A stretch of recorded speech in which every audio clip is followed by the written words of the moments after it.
Alright. Damn, man. That sucks. Anyways, yeah. My apologies. Y'all probably couldn't even hear none of the YouTube videos. So, yeah. I'm restarting the stream. Pretty sure you can hear the video game and everything, but, not the YouTube videos. So let's, shit, run it back one time. Fuck it. First, we're gonna start with this one, though, because this one is a video I've been wanting to watch since last night. It sucks that I fucked up the whole stream, but whatever. They started the shooting without us. Get out there and take the zone.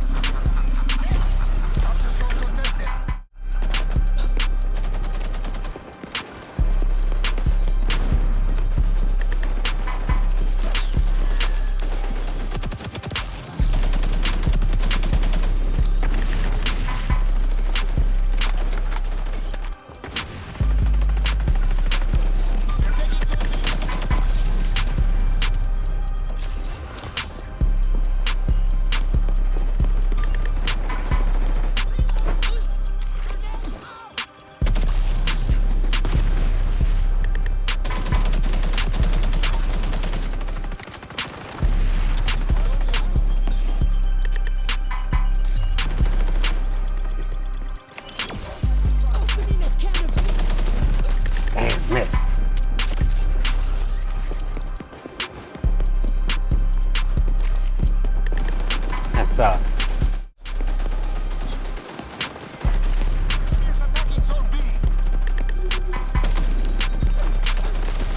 Damn, they got behind me.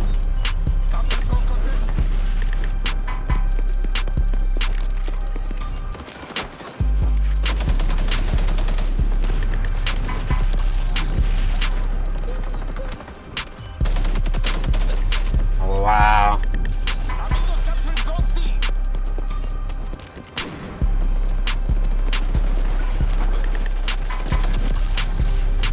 Damn! Cook my shit.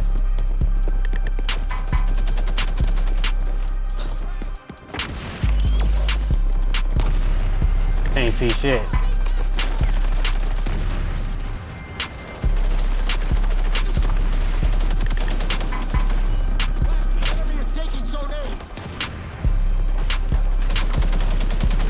Damn, I can't move. I'm stuck. Damn, them flashbangs is fucking my shit up.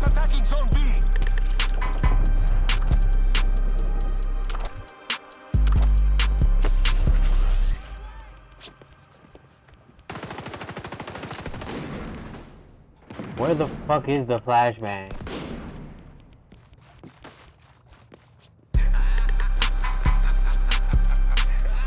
I don't see it. Not right now. I'll fix it later. Crazy though.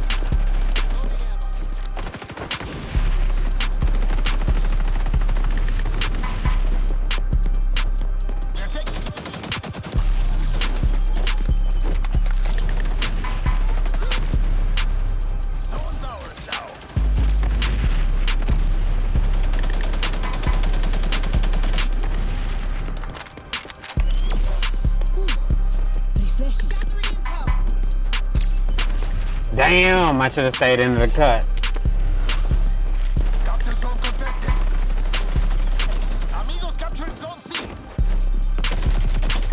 Damn.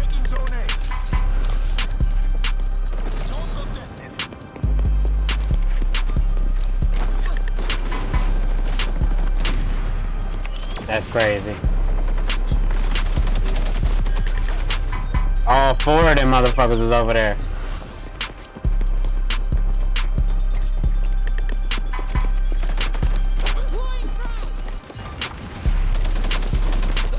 Damn, couldn't see shit that time. Too many of them.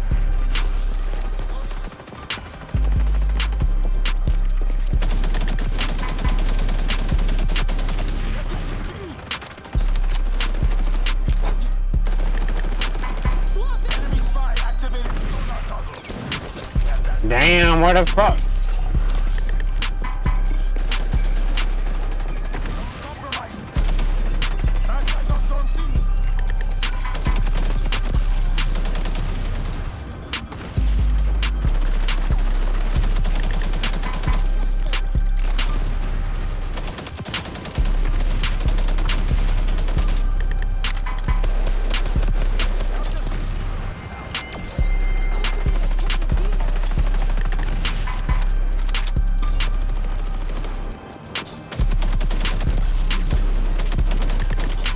Damn.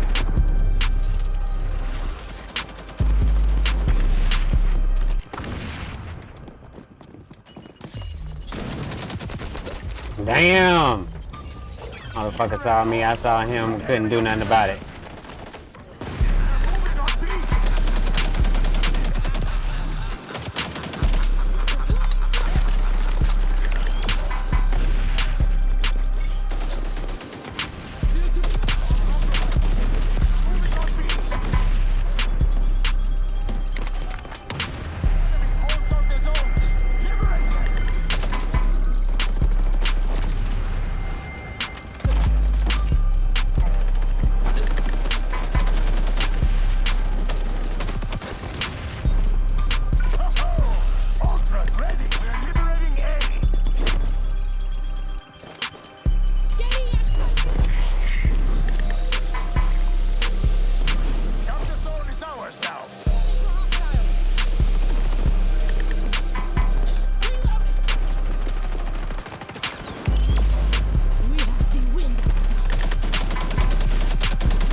Damn.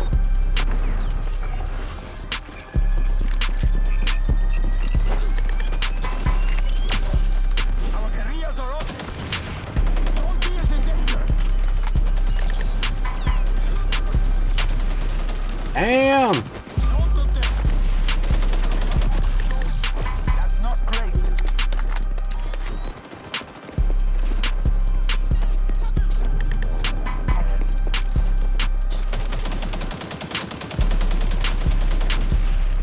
We're moving on. We're taking C.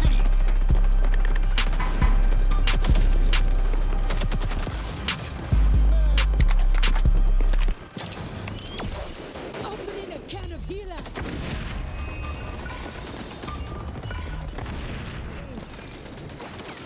Capture zone is ours now.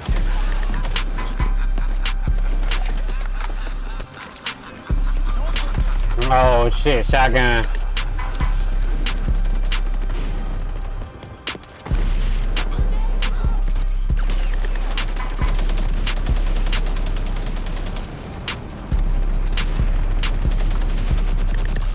Game. Bring this home, combine.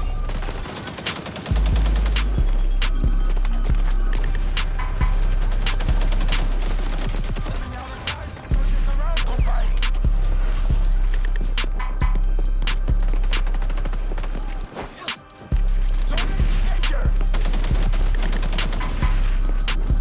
Yeah, we lost, but that was a good game.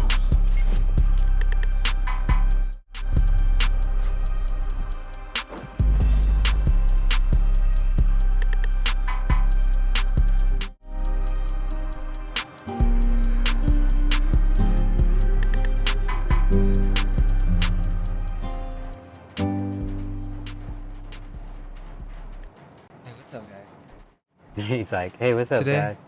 we have an interesting video. Now, to be honest, we don't really like talking about politics on this channel, and we plan to keep it that way. But this video has nothing to do with recent events. Although, with everything going on, I thought it would be cool to explore the hidden history of politics. I'm not going to comment on any of the things that have been happening recently, but I do think exploring the subject from a historical point of view may shed some insight on some of the things happening today, as many find themselves being completely polarized on one side or the other, engaging with the puppet show. We are fed this idea that we, the people, actually have a choice in our leaders, and that someone's going to save us from the elites. And it doesn't have to be blackpill to suggest that everything is staged or planned. It sounds depressing, yes. However, it's only when we separate ourselves from the media, regardless if it's mainstream or the opposition, that we can begin to see that what's happening today has been going on for a very long time. I mean, really think about it. They started the shooting Why do you without think us. there are Get only up there two and take the parties? zones. You are either Democrat or Republican. But did you know that the Democrats and Republicans used to be a single merged party? We all know the saying, two wings of the same bird, and there is some truth to that, but it goes even further. If you suggest that these parties are controlled by the same people in the modern day, Right? you usually get labeled as a conspiracy theorist. You're crazy for believing in some shadowy cabal that's pulling all the strings. This has become quite the meme. The Illuminati or Freemasons are in control of everything. Usually this is met with laughter and ridicule from those who are completely engrossed with the mainstream narrative. However, where do you think these ideas came from? Would it surprise you to know that the very first real political party, technically the one with the first real platform, was actually the Anti-Masonic Party? The This is a historical Anti-Masonic fact, Party. and this history usually gets swept under the rug. Not too many people are aware of this unless you thoroughly have studied politics, and even then it's merely a footnote. This history is very surprising because it sheds light into the early days of politics in America, and the origin of all these Damn. conspiracy theories, which are not conspiracies. They're genuine concerns of elites and corporations influencing what we believe to be a democracy. This isn't new, and was literally the platform of the first real political party. Damn. Technically, it is the third political party, The enemy's but winning. as we'll Time see, to the fight first dirty. two did not really have a platform. They were just Federalist versus Anti-Federalist, central government power versus state power, but they had no real message or overall values outside of that. In order to understand this, let's dive deep into the mysterious history of politics in the United States, and let's see if there's any substance to this idea that modern-day politics is simply a puppet show.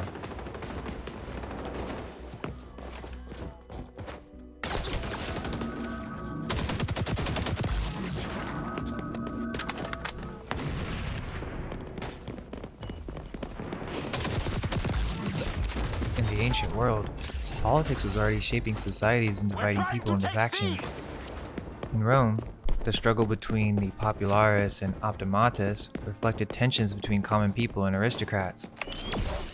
Julius Caesar, the Man. popularis leader, faced off against senatorial conservatives like Cato the Younger. This rivalry eventually culminated in civil war, That's the same with guy Caesar's probably too. assassination marking a pivotal moment in Roman political history. Ancient Greece, which we're told is the birthplace of democracy, saw its own political divisions. In Athens, citizens might align themselves with leaders like Pericles, who championed democratic reforms, or more conservative factions that preferred oligarchy. Zone A is under attack. The Greek city-states' political experiments from Athenian democracy to Spartan militarism laid the groundwork for many political concepts that we still grapple with today. Fast forward to medieval Italy, and you'd find yourself in the midst of the conflict between the Guelphs Medieval and the Italy? Ghibellines. This was a complex web of political, economic, and religious tensions that divided cities and families. The Guelphs generally supported the Pope, while the Ghibellines backed the Holy Roman Emperor. This conflict shaped Italian politics for centuries, influencing everything from city planning to artistic patronage. But what exactly is politics? Politics is the art and science of governing. It involves making decisions that apply to members of a group, whether that's a small town or an entire nation. It's about how power is distributed, how resources are allocated, and how conflicting interests are managed. The transition from ancient and medieval political systems to modern ones was a gradual process, sparked by significant social, economic, and philosophical changes. The Renaissance and the Age of Enlightenment played crucial roles in its evolution. Bring this home, As compadre. feudalism declined and trade expanded, a new merchant class emerged, challenging the traditional power structures of monarchy and aristocracy. Now, of course, this is the story we're told on how the common man challenged the prevailing power structures. Enlightenment thinkers like John Locke, Montesquieu, and Rousseau proposed new John ideas Locke, about Montesquieu. government individual rights, and the social contract. Losing B! These ideas spread through books, salons, and universities, influencing a generation of political activists and revolutionaries. It was against this backdrop of intellectual ferment and social change that Europe's modern political landscape began to take shape in the 17th and 18th centuries. In England, the Glorious Revolution of 1688 set the stage for a new political order. A's going adios! Two main factions emerged. The Whigs, these were the progressives of their day, wanting to limit the king's power. Close win. Think rebels with powdered wigs. They supported constitutional monarchy and believed Parliament should have the upper hand. The Whigs drew support from the emerging middle class, religious dissenters, and reform-minded aristocrats. Then you have the Tories, the traditionalists who backed the monarchy, basically the king's fan club. They favored the established order and a stronger role for the monarch. Tories typically represented the interest of the land gentry and the Anglican Church.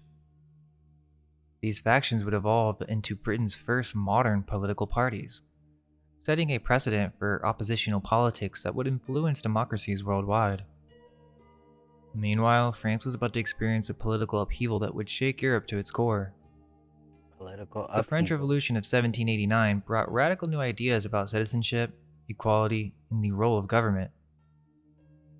As the revolution progressed, two key factions emerged. The Jacobins, these were the hardcore revolutionaries, a bunch of angry philosophers with pitchforks. Led by Maximilien Robespierre, they pushed for radical change and weren't afraid to use violence to achieve their goals. The Jacobins advocated for a strong centralized republic, universal male suffrage, and the complete dismantling of the old feudal order. Then you have the Girondins, the more moderate bunch. They wanted revolution, but maybe with a bit less of chopping of the heads. Initially supporting a constitutional monarchy, they later backed a federal republic. The Girondins, led by figures like Jacques-Pierre Brissot, represented the interests of provincial France and were wary of Paris-centered radicalism. The clash between the factions would lead to the infamous Reign of Terror. They say he tried. Hold on. Give me a second. One time for the... You know what I'm saying?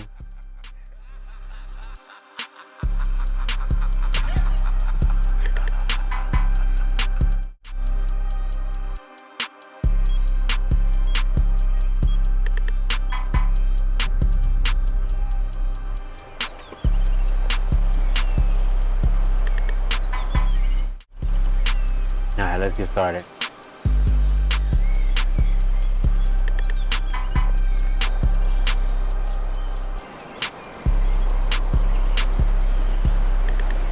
Say he tried, that's funny. Alright. Demonstrating the volatile nature of revolutionary politics. It's crucial to understand that these political factions weren't democratic parties as we now know them today.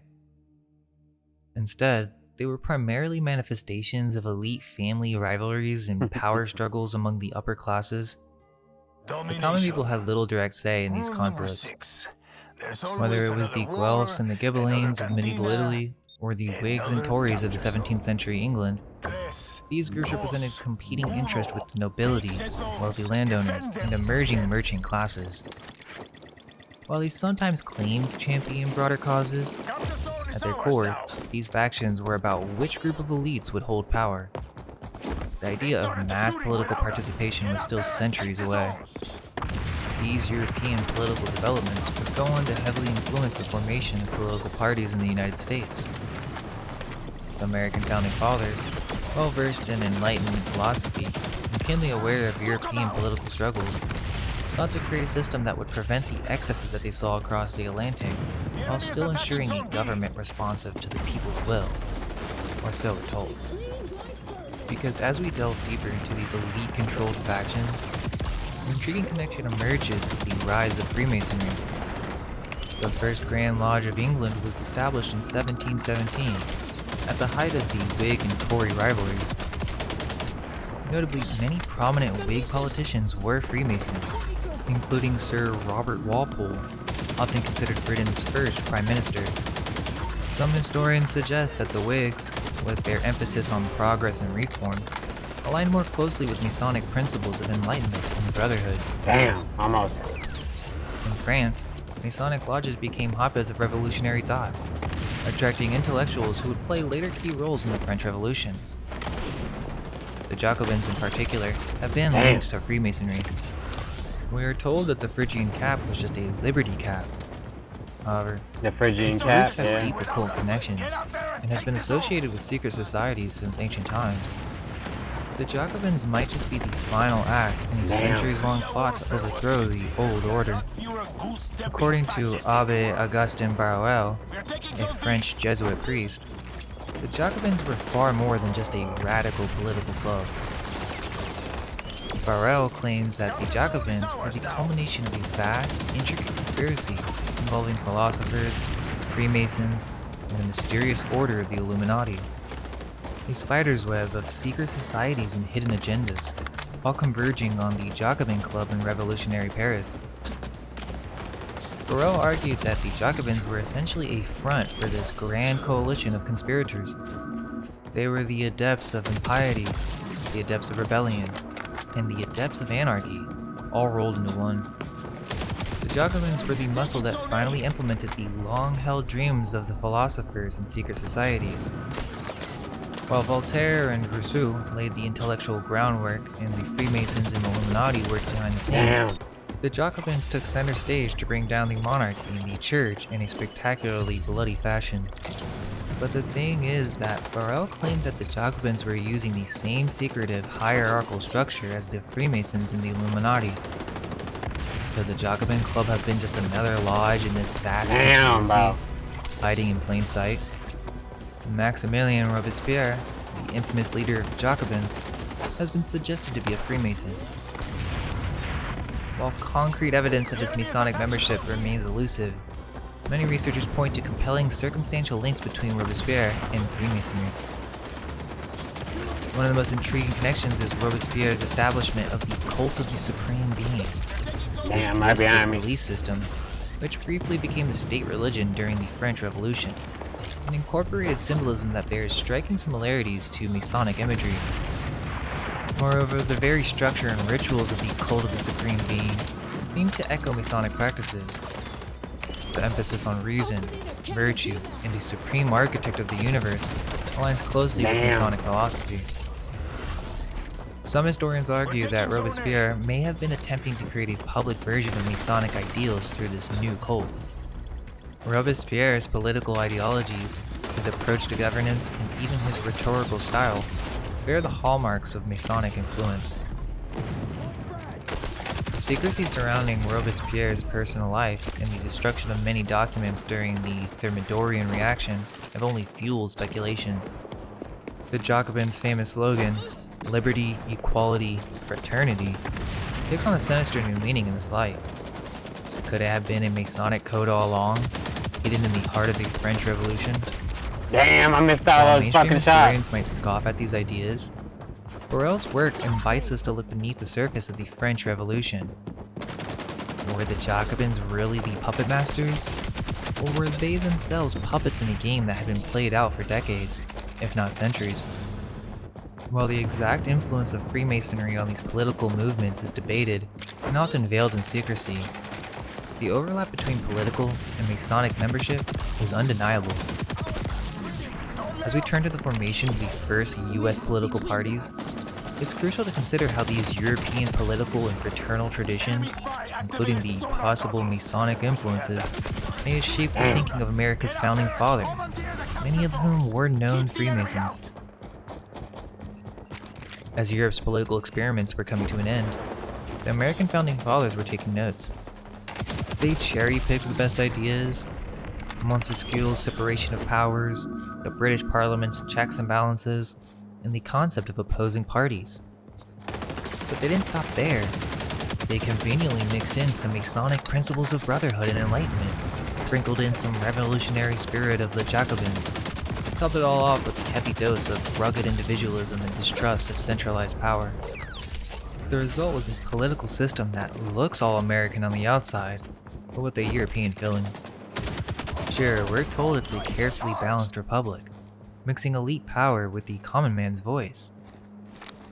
But what if our founding fathers weren't just inspired by European ideas? What if they were actually bringing over these same secret handshakes and backdoor deals that Right. ran the show in Europe? Think about it. Freemasonry, secret clubs, revolutionary ideas. All that stuff didn't just stay on the other side of the pond. It hopped on the same boats as our powdered wig wearing founders. Powder the wig. So we gotta ask founders. ourselves, did they really cook up this new system from scratch?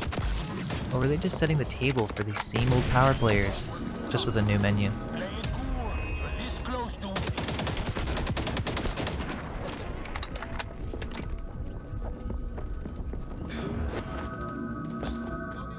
Same old shit.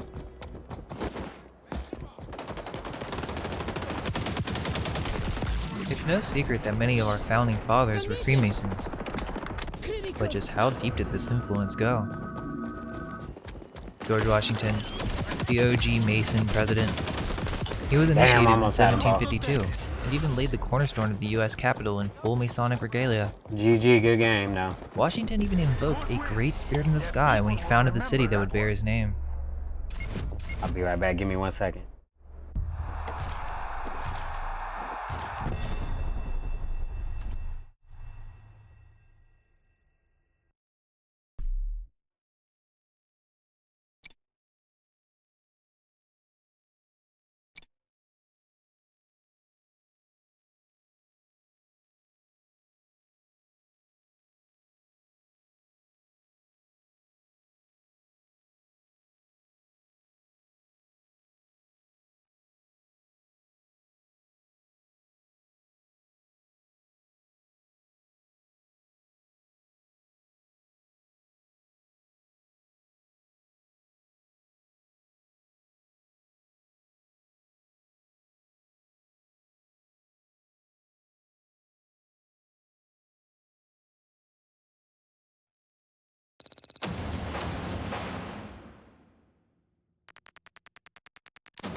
My bad. I'm back now.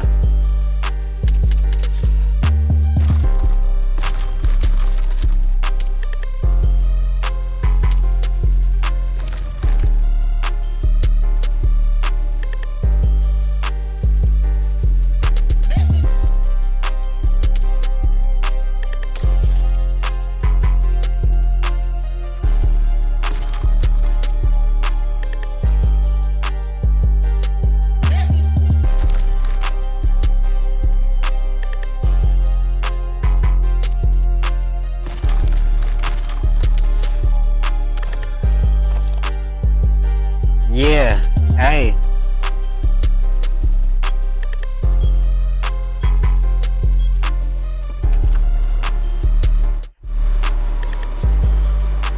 All right.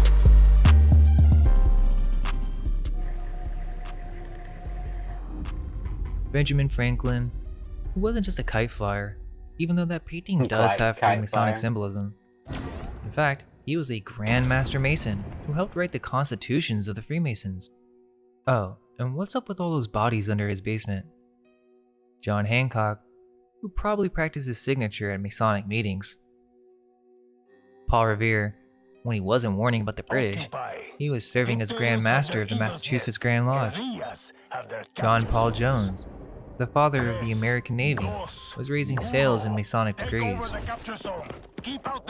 Lafayette, the French hero of the American Revolution, was initiated by none other than George Washington himself. He was also interested in mesmerism and introduced it to George Washington. But wait, there's more. MP7. So many notable Masons from this Splash. era, and that's not even considering the ones who kept their affiliation secret. The Masonic influence is everywhere, in our history and in our monuments. Why is the Washington Monument an obelisk? A giant Masonic symbol in the heart of DC? Why is the Great Seal of the US an all-seeing eye above the pyramid? Masonic symbols right in our faces. Literally, that's what our state seals are. Take a Alright. closer look and you'll find it's just all Masonic imagery. From squares and compasses to columns and all-seeing eyes. It's a secret code hidden in plain sight across the entire country. Securing the zone. So let's begin with the first political parties in the United States. Okay, so Damn. it's Moving too 1787, slow. and the Founding Fathers are gathered around a table, kind of like a really tense Thanksgiving dinner. Under the table, many of them are wearing Masonic aprons. On one side, we've got the Federalists. Their star player is Alexander Hamilton. Historians insist that he was not a Damn, Freemason. bro. However, evidence shows that he visited Masonic lodges, Doctor zone which contested. only members could do. Strangely, even though he was married, apparently he lived in the grip of powerful attractions to other men. I wonder what That's that means. weird. We're on the zone. Apparently, a You know lot what of that the Founding means. Fathers had a strong attraction to men, even Oh, here George we go. Washington. Which is no surprise if you know some of the secret rituals of the Masons during the 18th century. Then there's John Adams, who's often depicted as feisty and opinionated. Funnily enough, historians again suggest that he wasn't a Mason. However, John Adams was in fact a Freemason member of the St. John's Grand Lodge in Boston, Massachusetts. On the other side, we have the Anti-Federalists. Enemies on the zone. There's Thomas Jefferson. While historians often dismiss claims of Thomas Jefferson's Masonic membership, his relationship with secret societies is more complex than it appears. Jefferson was a confirmed member of the mysterious FHC Society at William and Mary College. The group so secretive its full name remains unknown. Intriguingly, he showed a keen interest in the Illuminati, defending their founder Adam Weishaupt in a letter to Bishop James Madison. Jefferson even drew parallels between the Illuminati's goals and those of Jesus Christ, suggesting a deeper understanding of esoteric philosophies. And then we have James Madison, often called the father of the Constitution, who was another founding father said not to have Masonic affiliation by historians. Damn. While not officially listed as a Freemason, tantalizing evidence suggests otherwise. John Francis Mercer, governor of Maryland, congratulated Madison on becoming a Freemason in a 1795 letter. John Dove, an early Grand Secretary of the Grand Lodge of Virginia, claimed Madison was one of the original founders of Hiram Lodge 59 in 1800. Damn. Doctor zone contested. Intriguingly, Madison marched in Masonic processions and was present at cornerstone laying ceremonies conducted with full Masonic honors. The loss of many lodge cooked. records from this period makes this even more suspicious. Were they trying to hide this information? Okay, so we have the Federalists and the Anti-Federalists. And they're basically all Freemasons. Securing the zone. The Federalists were like, we need a strong central government to keep this country together. And then the Anti-Federalists were like, whoa, big government, the state should call the shots. But here's the thing, were they really against centralization, or did they just want a different kind of order? They're all fighting over who gets to be team captain for the new country, all while playing the rules that they might have learned in the lodge. This rivalry eventually evolved into America's first official political parties. On one side, we've got the Federalist Party. Their motto might as well be, trust us, we know what's best for the country. Because they learned in their secret meetings, right? Their hobbies include creating a national bank, hanging out with rich people, and wearing powdered wigs. Oh, Powdered and of course their wigs. lodge meetings. On the other side, there's the Democratic Republican Party. At the time, it was known as the Republican Party. However, this is not to be confused with the modern Republicans. Right. The Democratic Republican Party was a single entity that later split into the modern Democratic and Republican parties, though not directly. The Democratic Republican Party's motto was power to the people Shot in the back and with the a shotgun, states. definitely. But which people? The initiated? These guys love praising farmers, criticizing the British, and using Masonic networks to spread their message.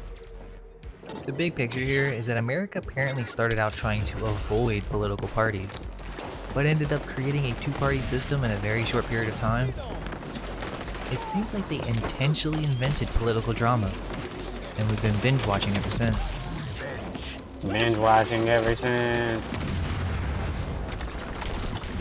Zone contested. Got shot in the head.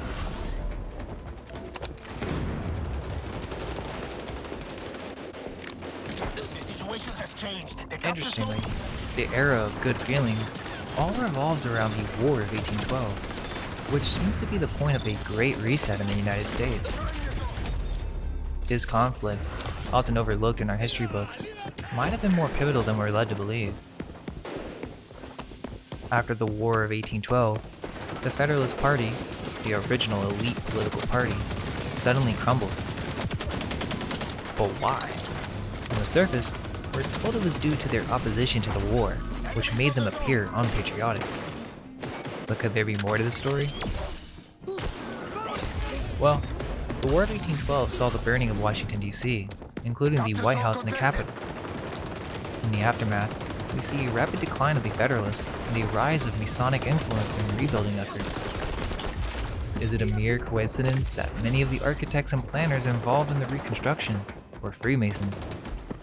The capture zone is changing Moreover, location. the war's end ushered in a new economic era, with the chartering of the Second Bank of the United States in 1816. But here's the thing. The Federalists, led by Alexander Hamilton, had originally championed the idea of a strong central bank.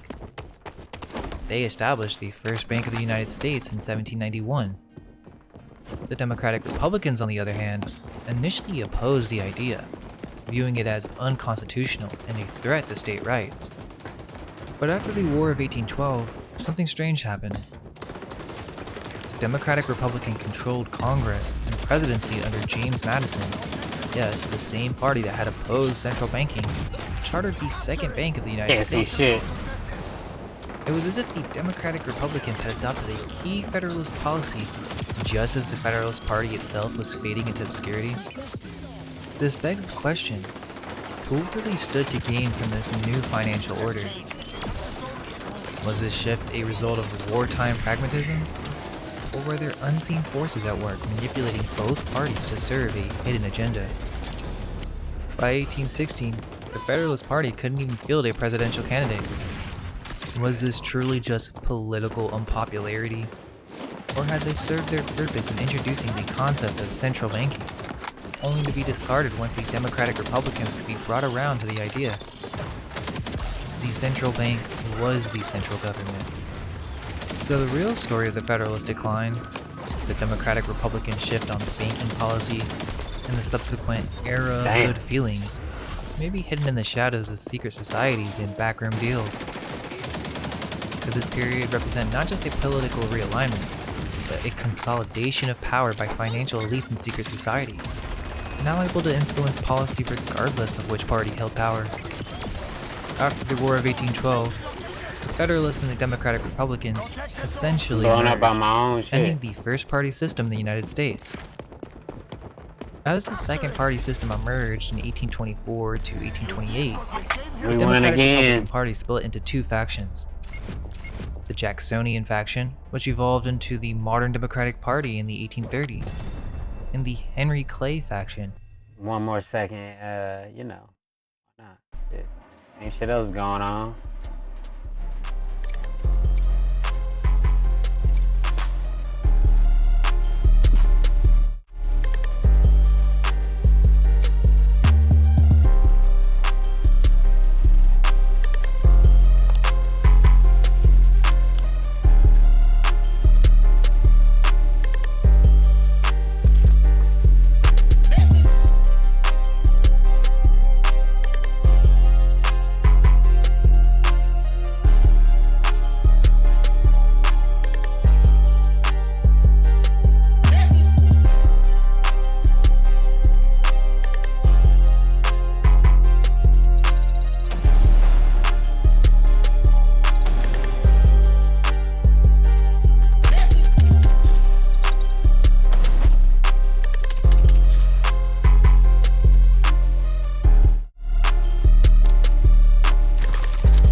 Nobody voted for that map and it still won.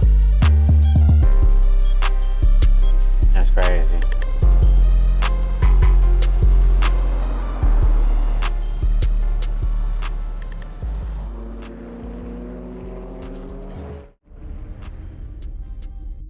Shit's crazy, bro. Shit's crazy. which was later absorbed by Clay's Whig Party. We'll delve deeper into these new parties shortly, but it's crucial to note that before the second party system could fully take shape, another significant political entity emerged. Between the decline of the first party system and the rise of the second, a unique party formed that would shake the foundations of American politics: the Anti-Masonic Party.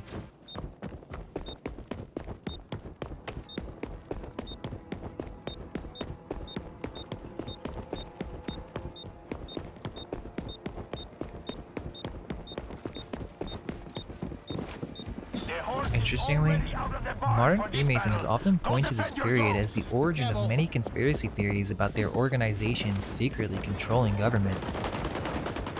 The Anti-Masonic Party, America's third political party, and arguably the first with a platform beyond the centralization versus state power debate, brought these suspicions to the forefront of national discourse. Their distrust of Freemasons was unequivocal and formed the core of their political identity. However, the anti-Masonic movement itself was not without its own controversies and suspicious elements. This chapter of American history marks a crucial turning point, where secret societies, political power, and public paranoia intersected in ways that would shape conspiracy theories for generations to come. This all started, supposedly, because of the Morgan Affair. The Morgan Affair of 1826 was a pivotal event that sparked the anti-Masonic movement in the United States. At its center was William Morgan, a resident of Batavia, New York, whose disappearance and presumed murder in 1826 ignited a powerful movement against the Freemasons. You see, Morgan had announced his intention to publish a book exposing Freemasonry's secrets.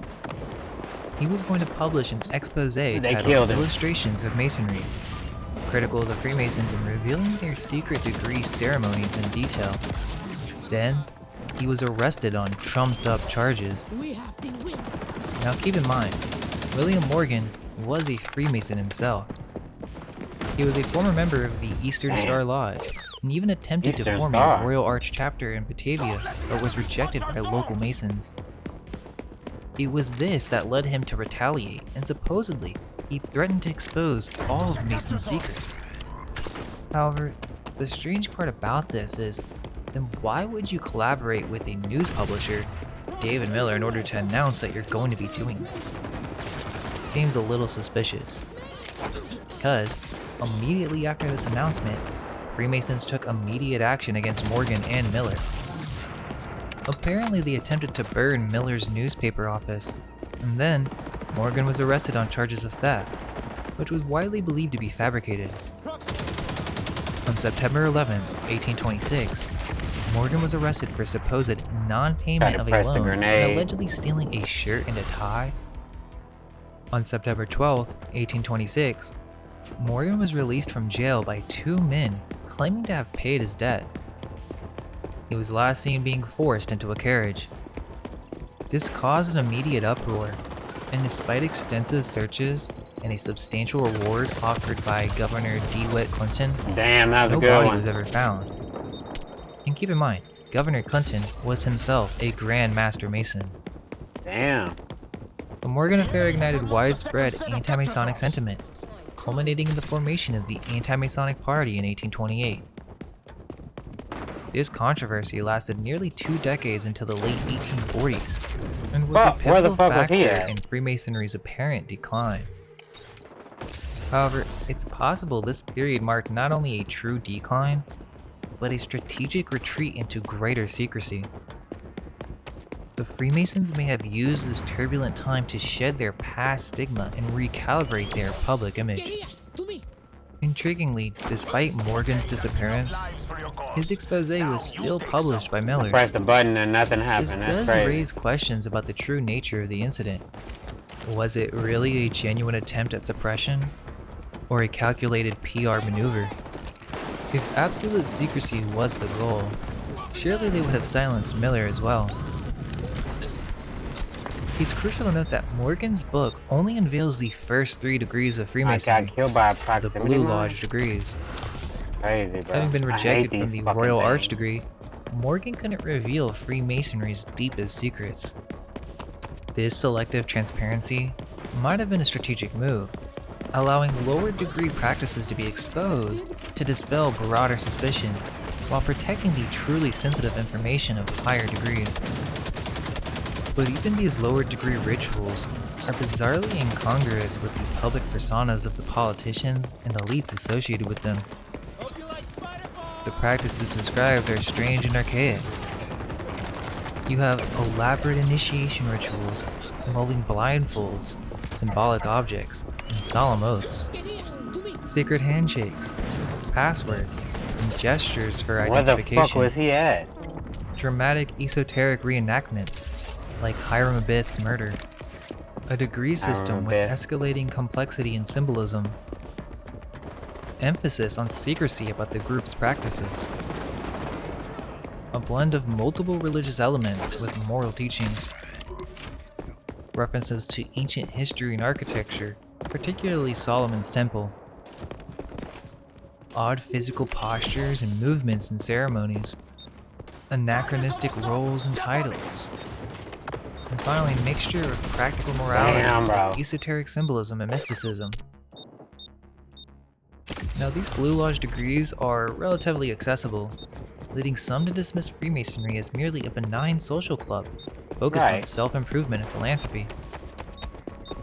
However, this accessible facade may serve to obscure the more guarded higher degrees and exclusive 4 orders, seconds. reserved for a select few and protected by even greater secrecy. We won. The true nature and influence of You know what we talking about. Time to switch won. teams. You're an attacker.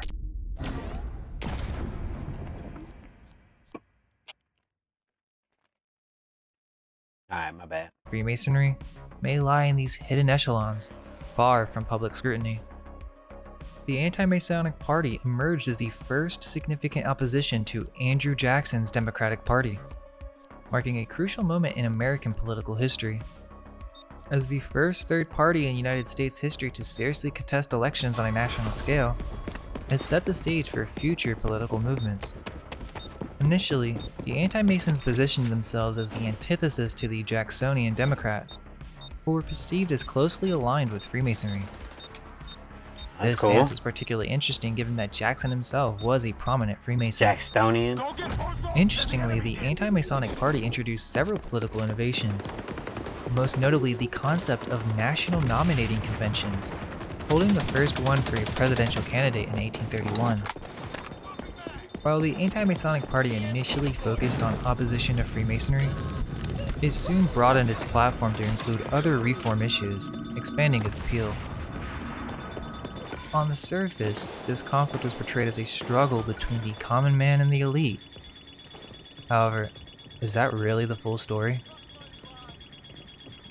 The idea that the Anti-Masons truly represented the common man against the elite is questionable at best. In reality, many anti-Masonic leaders were themselves part of the social and political elite. Moreover, the party's eventual transition into the Whig Party, which included many Freemasons in its ranks, suggests that the anti-Masonic stance was more of a political strategy than a genuine ideological divide.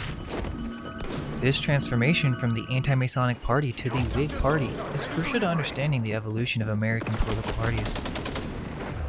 The anti-Masons became the Whigs, which later became the Republicans. The Whigs.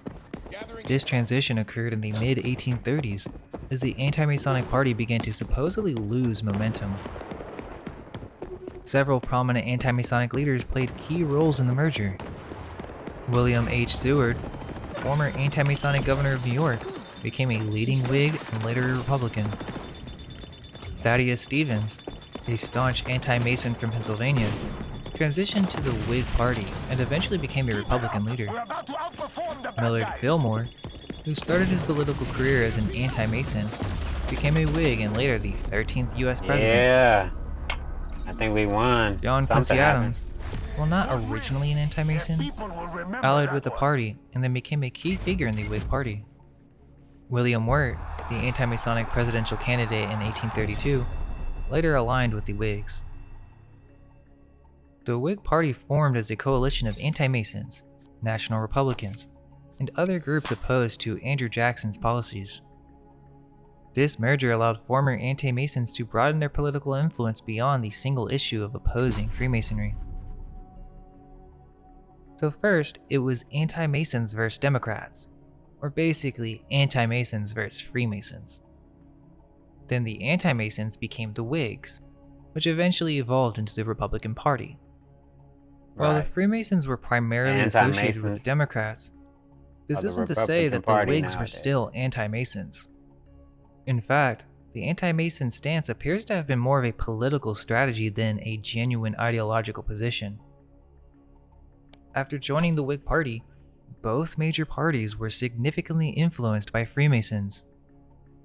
Notable Whig Freemasons included William Henry Harrison, the 9th U.S. President, John Tyler, the 10th U.S. President, Millard Fillmore, the 13th U.S. President, Henry Clay, Daniel Webster, He look and crazy. Winfield Scott.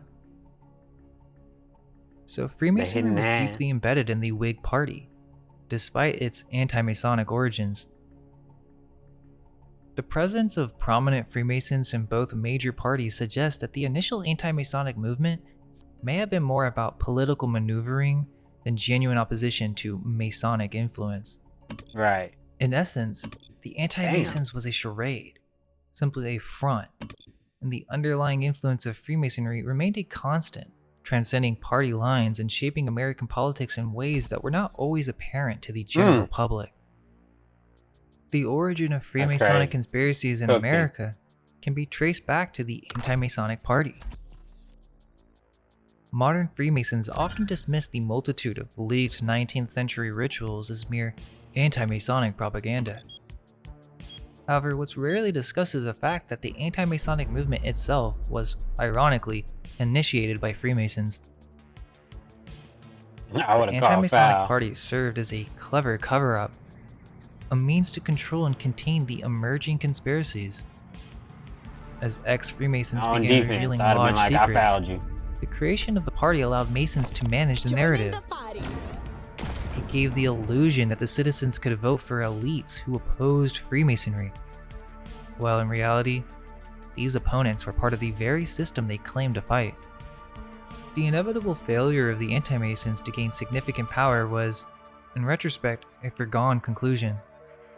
A foregone After all, how could a conclusion. nation founded by Freemasonic elites genuinely allow an anti-Masonic party to rise to prominence?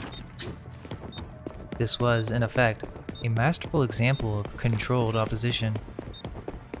The ultimate goal was to relegate all leaked information and accusations to the realm of conspiracy, effectively discrediting it.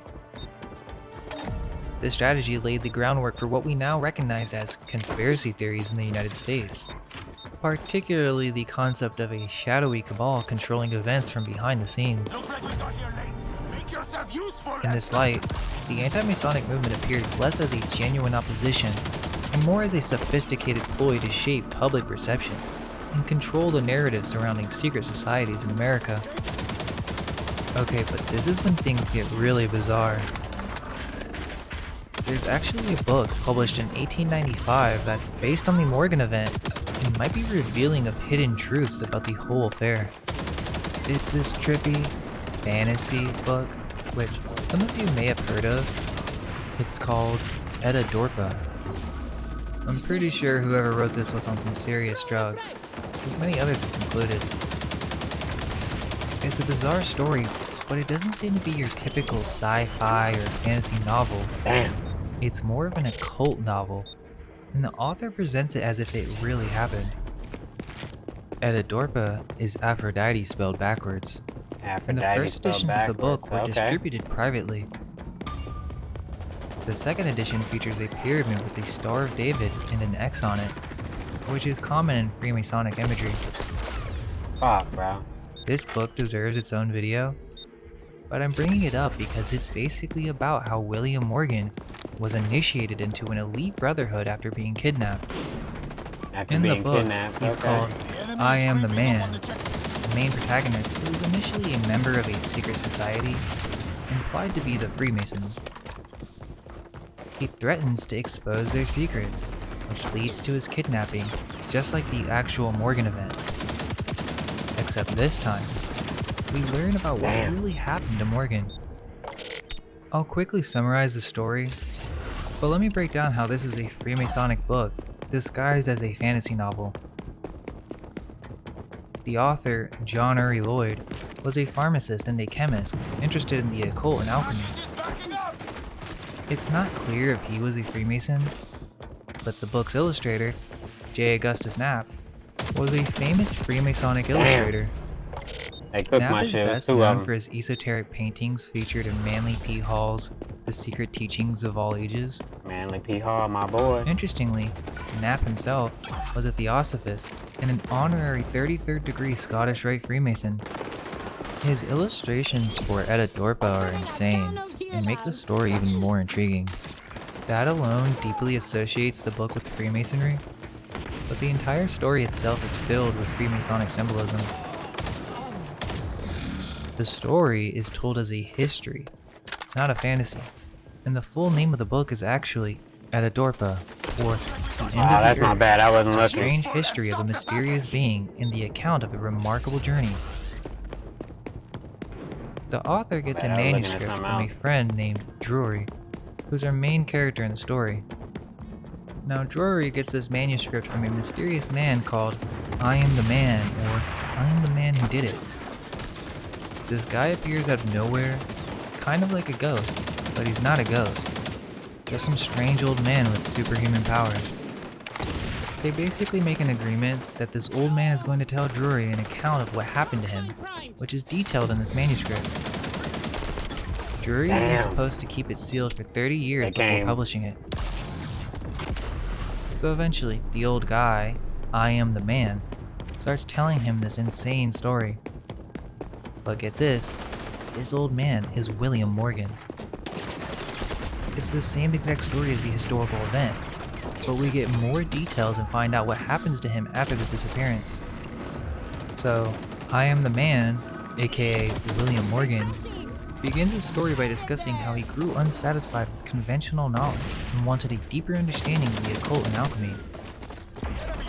Through his studies, he discovers that there's a Brotherhood of Adepts, a secret fraternity of alchemists, including politicians, clergymen, lawyers, and Damn. scientists who secretly study deep occult knowledge. It's even mentioned that they specifically conceal their affiliation to maintain their professional reputations. Wild, right? William is then given a letter with instructions on how to join the secret society by an unknown member. The letter details that this brotherhood has existed since ancient times and is in pursuit of an advanced state of consciousness. Damn. Inspired by the letter, William joins the secret society, or cult, accepting its pledges. Well, William joins the secret order and immediately decides that his intent was to reveal their secrets to the public, believing it would benefit humanity. He writes a detailed account of everything he learned in a document he intended to publish as My Confession. The secret Damn. society finds out about this, and they warn him not to do it. Yet William is stubborn and persists with his plan to publish the manuscript. Just like the real-life history of William Morgan, he's then arrested on charges of debt, and they even attempt to use arson to destroy his manuscript. While William's put into jail and then kidnapped on the exact same year as the real-life Morgan event. The only difference is in the book it occurred on August 12, 1826, instead of September 12. So it's quite obvious what they're referencing here. But we find out what happened to him after he got kidnapped. Apparently, his punishment for wanting to reveal the secrets of the Brotherhood Damn. is a lengthened life in a state of consciousness between life and death. He's brought to a remote location where he's forced to embark on a crazy journey as a form of punishment, but also to be enlightened. The book uses the number 7 symbolically several times. Drury meets with William on the 7th, and after William's taken to this remote location, 7 hooded men surround him. Using chemicals, they Damn, where the alchemically fuck was alter he his at? appearance. William was a younger man, but using chemicals and fumes, they end up making him look like an old man so that no one will recognize him anymore. That's fucked up. They give him a chance to try to convince people They that cooking he's now. William, like the jailer, but no one believes him and they think he's insane. I thought this was pretty crazy, because it's the first insight that this brotherhood has some knowledge and techniques not known to the common man, like drastically altering one's appearance. So William gives up on his old life, and proceeds to continue his journey with punishment with his new guide. He's taken to They Kentucky, cooking now. where he's introduced to this very bizarre alien-looking humanoid, the man with no sight. This being guides him to the center of the earth through an underground river somewhere What in the Kentucky, fuck? which actually In could Kentucky? be based on some type of truth, as there are many caves in this location. This is where it gets into the hollow earth theory, which is what most of you may know about the book. Right? I find it interesting because it doesn't seem to be just fantasy. Throughout this whole section, the theme is to disprove modern science's understanding of the laws that govern the surface, which are different in this underground world. But it's Got so him. much more than just a journey to the center of the earth type novel. Journey to the center of the earth. We all know that book. I'll be right back. Give me a second. Go on the attack. Onward with the package.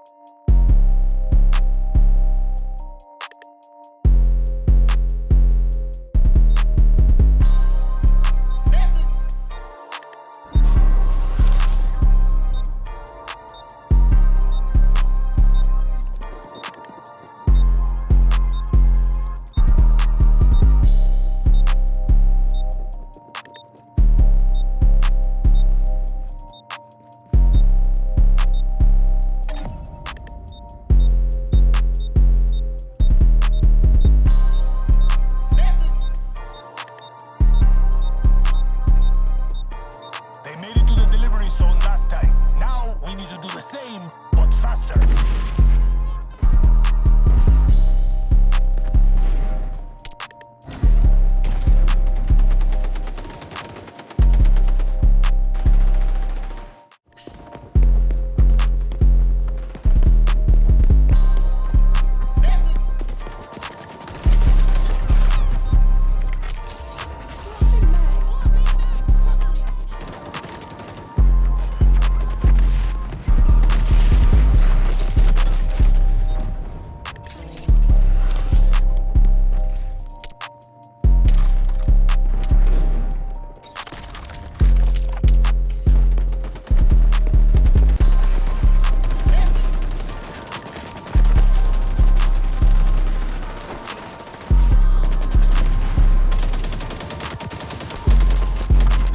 That's enough lives for your cause. Now you take some.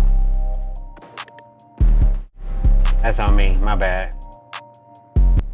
I thought I was gonna come in and get a couple kills, and instead I didn't get nothing. Actually, the author was inspired by Vril, I got the cooked. Power of the Coming Race, which details an advanced civilization that lives underground and has developed spiritual powers such as telepathy and healing. Package In Edda Dorpa, it's the same thing. They journey further underground, and we find out that there's a life-enhancing quality to the air, which makes the need for breathing, eating, and sleeping unnecessary. I won't dive too deep into the rest of the book. You can check it out yourself. But the reason I bring it up is twofold. First, it's literally based on the Morgan event. Second, it involves a brotherhood of adepts journeying through what's essentially Zoroaster's cave. In this case, an underground world. God damn, bro. This could be symbolic of developing occult powers, but there might be a literal truth to it as well. In the book, it's a brotherhood of alchemists, but it's obviously referring to William Morgan. towards the end, when William is about to make a leap into the very center of the earth, That's he crazy, almost bro. quits. But then the sightless guide says, Hiram Abiff, blatantly referencing Freemasonic rituals, which pushes him to continue. The whole murder of Hiram Abiff is even mentioned in the actual real-life William Morgan expose as part of the lower degrees. That's So it's not a crazy. stretch to say this whole They book is cooking. a Freemasonic allegory. Even crazier, the end of the book gives instructions to remove the page, meaning it's incomplete on purpose. This might explain why the first edition was exchanged privately. That could have been the full version. Now of course many of you will say, okay, that's just fantasy. But maybe there's something more to these ideas. Perhaps there's truth to this concept of Agartha, or advanced spiritual civilizations underground. It's a prevalent myth in many different cultures. Damn. But the biggest reason I bring this up is that the book essentially reveals that politicians and the highest players of society are involved with an occult brotherhood, kept secret through oaths. Their love for Aphrodite, the pursuit of occult wisdom, which the rose is the symbol of Aphrodite. In Freemasonry, the rose is a sacred symbol in connection with secret meetings. This is kept underground, which could be allegory. But think about it. What are all these underground tunnels in every major US city really for? Just prohibition tunnels? Or is there truth to this idea of adepts meeting underground and pursuing occult powers? Essentially, what it reveals is that the elites, especially during this early period of politics in the US and in Europe, were fascinated and deeply involved with the occult and alchemy. That alone should raise suspicion. Perhaps they've developed occult powers beyond our understanding, which is the Right. end result in Edidorpa. Exactly. After the journey through Zoroaster's cave, That's the point of he all this essentially shit, developed right? superhuman abilities, like a lengthened lifespan, telepathy, and the ability to consciously astral project. It's wild to think about, but when you connect the dots, it makes you wonder just how much of this fantasy might It's be rooted real. in reality.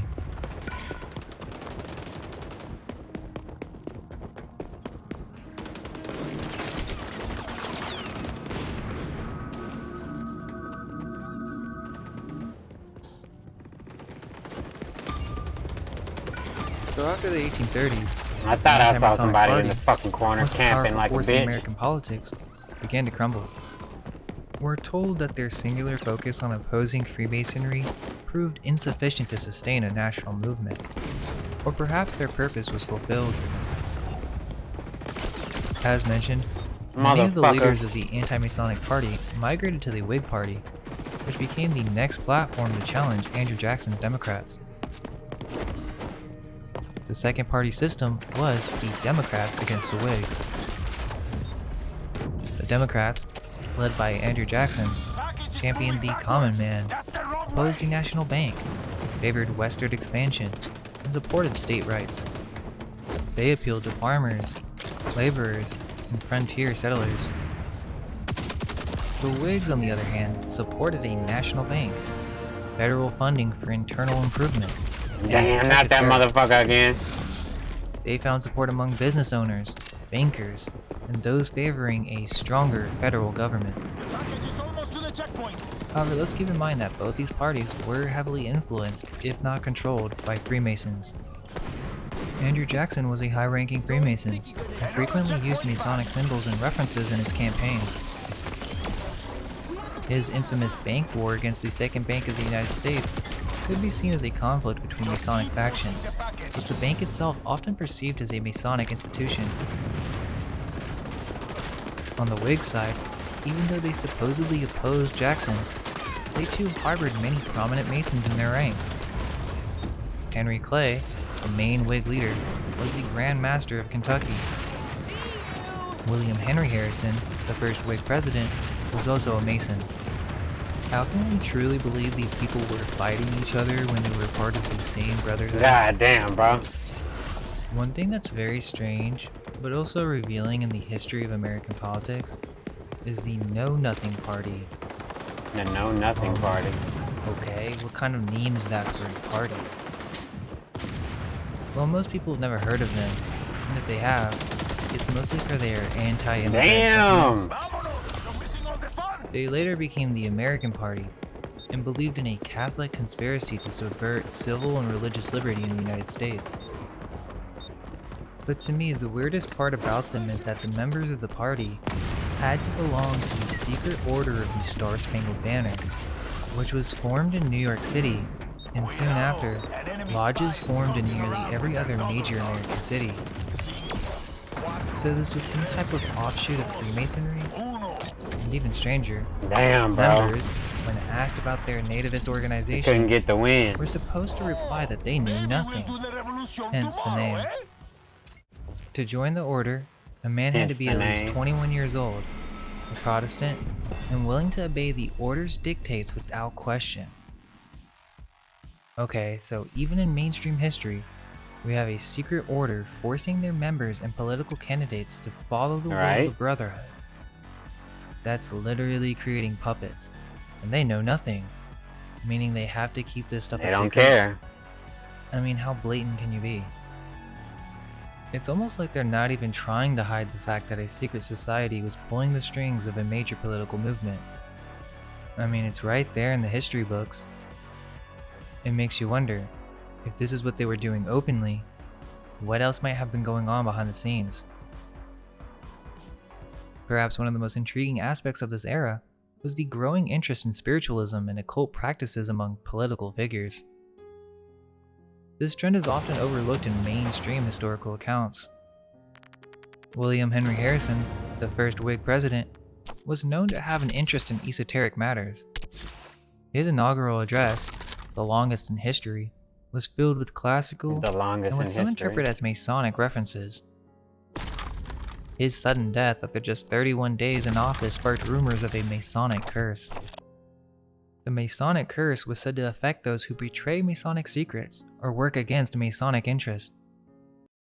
Well, definitely don't want to do that because apparently you'll end up dead. So, I mean, if you can help it, I wouldn't expose any secrets or do anything like that. But yeah, give me a second.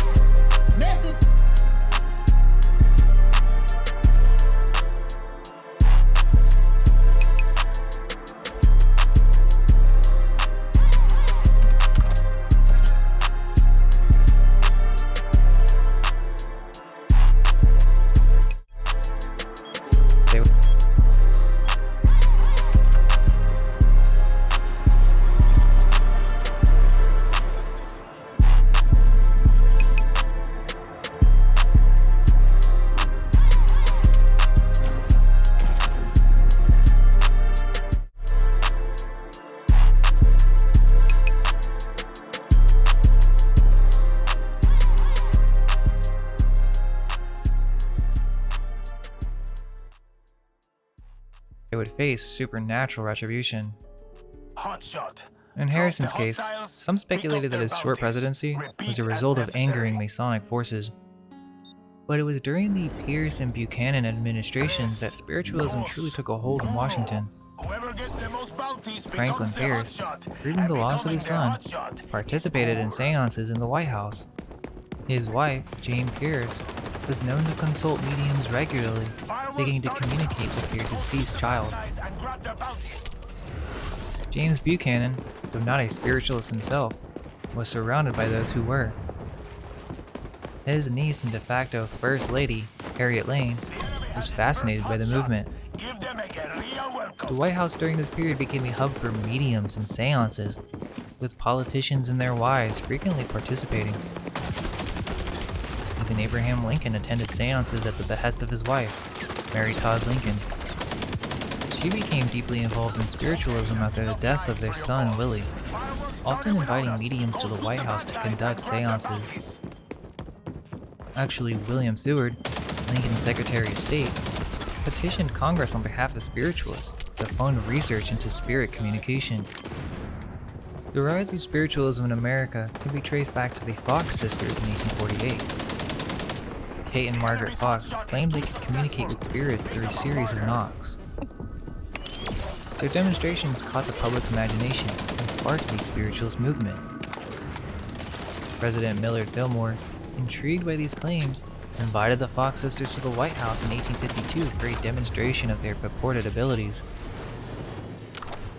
While the mainstream narrative suggests that the Fox sisters were mere tricksters who fooled gullible people, including powerful politicians, this simplistic explanation may not capture the full complexity of the situation. Is it plausible that some of the most influential men in American My bad. politics My were mic so was off easily again. deceived?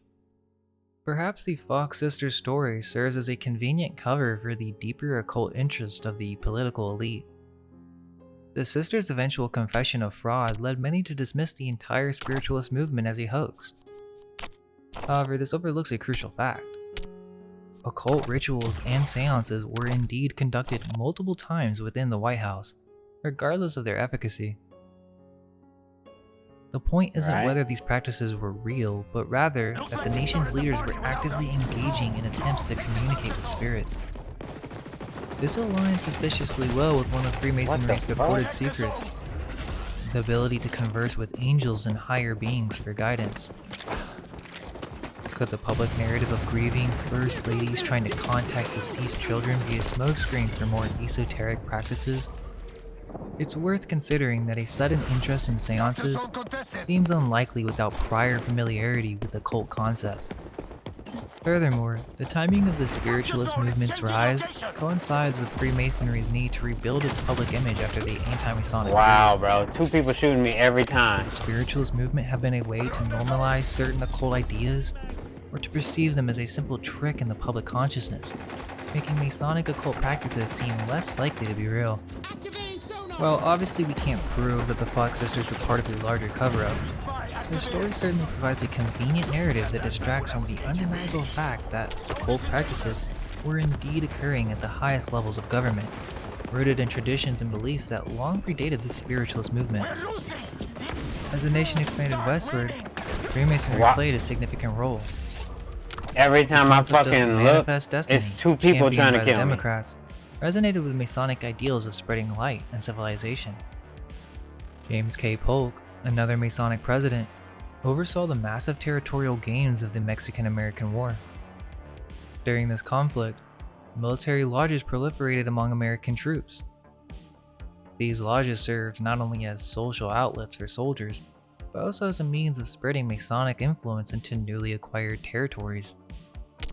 Some historians argue that this Masonic presence played a role in the rapid integration of these areas into the United States. The California Gold Rush of 1849 saw a further spread of Masonic lodges westward. Many of the new Masonic settlements Gold established Rush. lodges early on, often before other civic institutions. That's pretty crazy. I've been living in the West all my life and I ain't know most of this shit. But yeah, that's fucking crazy as shit.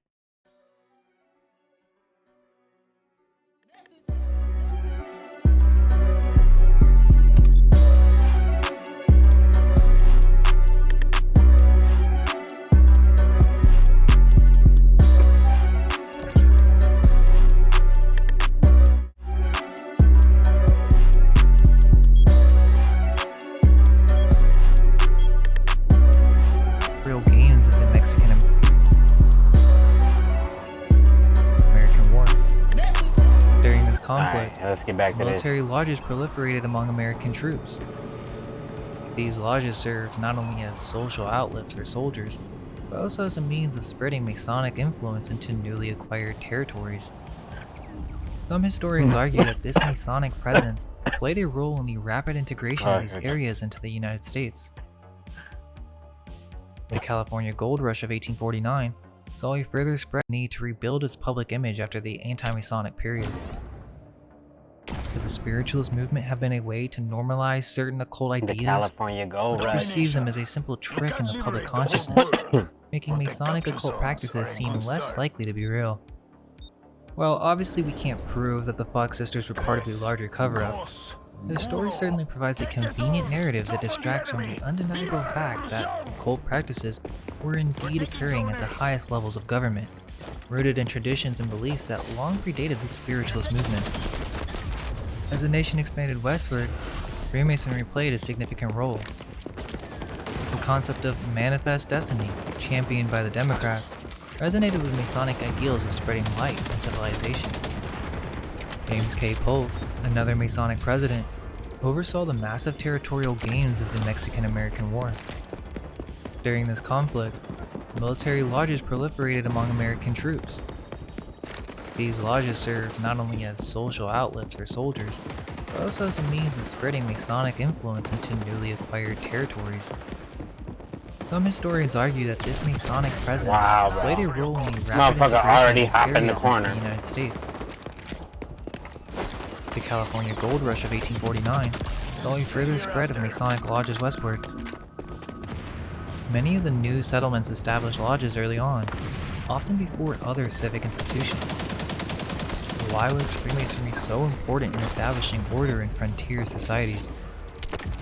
While Masonry and occult interest were gaining where the ground in fuck did some he come circles, from? they faced opposition from another powerful force, the Second Great Awakening. This religious Fucking revival jumping movement, already. emphasizing personal salvation and moral reform, often clashed with Masonic ideals. This created a spiritual The tug of sweats war are in the definitely American on right psyche. now. On one hand, there was the allure of ancient wisdom and secret knowledge offered by Masonry and spiritualism. On the other, there was the emotional appeal of evangelical Christianity, calling for moral purity and rejection of secretive These practices. guys are fucking good, bro. Some politicians navigated this divide by maintaining public Christian personas while privately stay exploring together, it seems esoteric like. practices. This double life would become a recurring theme in American politics, with public professions of faith often masking deeper involvement in secretive organizations.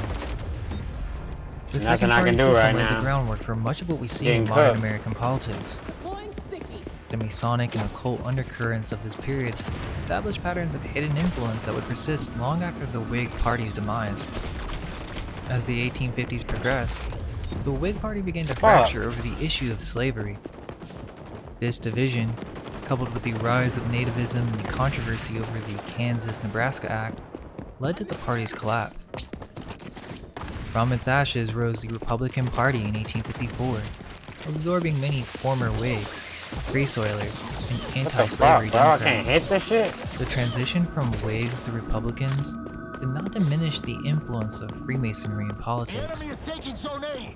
Many prominent early Republicans were Freemasons, continuing the tradition of Masonic involvement in American governance. For instance, Fucking Abraham Lincoln, while not a Mason himself, was surrounded by Masonic influences. His vice president, Andrew Johnson, was a Mason, as were several members of his cabinet.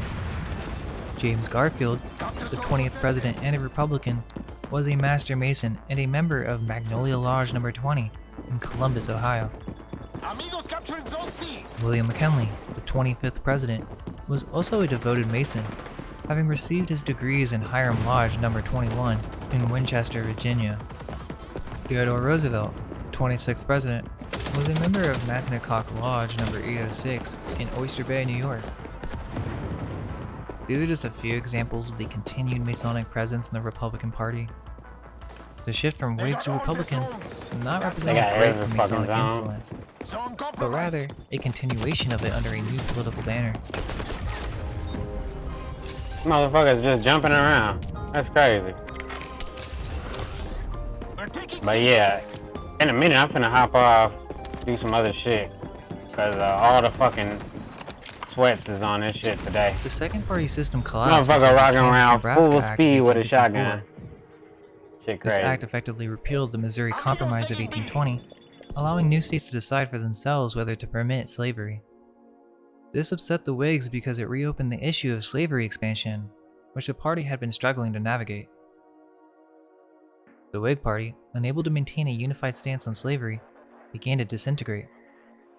Contrary to some modern I'll holler at misconceptions, y'all the on some early other shit. Maybe we'll finish this Republican shit Party later was or staunchly- whatever. But I'm gonna take a break and come back maybe later.